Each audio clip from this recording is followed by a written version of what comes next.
আসসালামু আলাইকুম। নতুন ব্লগ ভিডিওতে আপনাদের স্বাগতম। আজকে আমার আমার সাথে যে আছেন তিনি আমাদের ডাইং এর একজন সিনিয়র রিপোর্টার। আজকে তার কাছ থেকে শুনবো ডাইং এর সে প্রথম কিভাবে ডাইং বাড়ি থেকে ডাইং এসে জয়েন দিল, তার জীবনটা একবার শেষ করে দিল ডাইং এসে, সেই গল্পটা আজকে শুনবো। আচ্ছা, আপনি ডাইং এ কিভাবে আসলেন? বাড়ি থেকে আপনি কে নিয়ে আসলো? প্রথম যে আপনি ডাইং এ জয়েন দিলেন আর মাধ্যমে কি হবে সেই গল্পটাই আজকে আপনাকে বল। প্রথম আমার একটা বন্ধু ডাইং এ চাকরি করতো, মূলত তার মাধ্যমে আসা। আসলে ডাইং জগৎটা তো এরকম, যেখানে নিজের লোক না থাকলে চাকরি হয় না আর কি। ভিতরে অবশ্যই একজন লোক থাকা লাগে। তো আমার একটা বন্ধু ছিল, সে ডাইং এ চাকরি করতো, তার মাধ্যমে আর কি ডাইং জগতে আসা।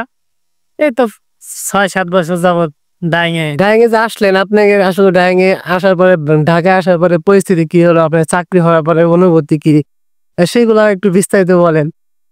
চাকরি হওয়ার পরে আর অনুভূতি কি, চাকরি হওয়ার পরে দেখলাম যে না, আসলে এখানে প্রচন্ড গরম। তো তারপরেও কি, কাজ করে তো খাওয়া লাগবে, তো সেটা ধীরে ধীরে মানায় নিলাম। তো এইভাবে চলতেছে।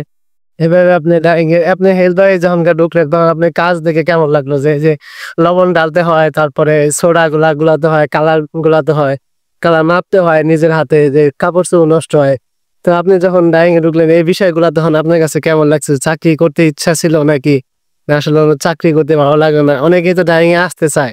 ডাইং এ দেখা যায় যে প্রথম অবস্থায় আছে অনেক হ্যান্ডসাম ফিটনেস, কিন্তু ডাইং এ আসলে এসে চাকরি করতে পারে না। তো তাদের উদ্দেশ্যে আপনার মানে চিন্তা ভাবনা কি? আসলে প্রথম প্রথম তো খুবই খারাপ লাগতো। কেমিক্যালের যে একটা স্মেল, মানে গন্ধ আছে, সেটার কারণে খাওয়া দাওয়া ঠিক মতো করতে পারতাম না। তারপরে গরম আর লবণ সোডা টানাটা খুবই বিরক্তকর লাগতো, আর হাতে কালার লাগতো। এগুলা এক পর্যায়ে মানে খুবই বিরক্ত লাগতো, করতে মন চাইতো না। তারপরেও কিছু তো করে খাওয়া লাগবো, সেদিক বিবেচনা করে করতেছি। এখনো এই ডাইং এর বোঝা মাথায় নিয়ে টানতেছেনি? হ্যাঁ, এখনো ডাইং এর বোঝা মাথায় নিয়ে টানতেছি।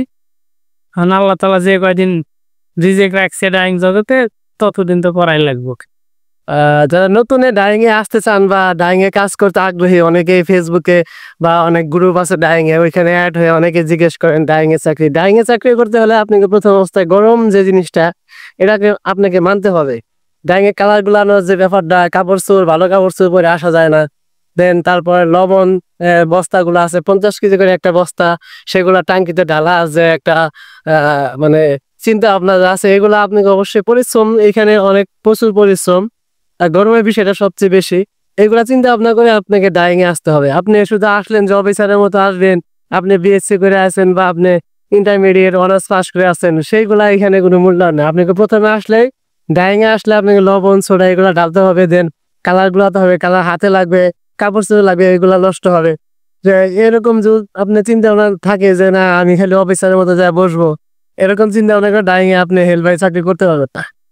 তো সব শেষ বলে রাখি, যদি ভিডিও ভালো লেগে থাকে, ডাইং বিষয়ে আরো কিছু জানতে চান, তাহলে আমাদের এই সেকশন ডাইং পেজটি অবশ্যই ফলো দিয়ে পাশে থাকবেন।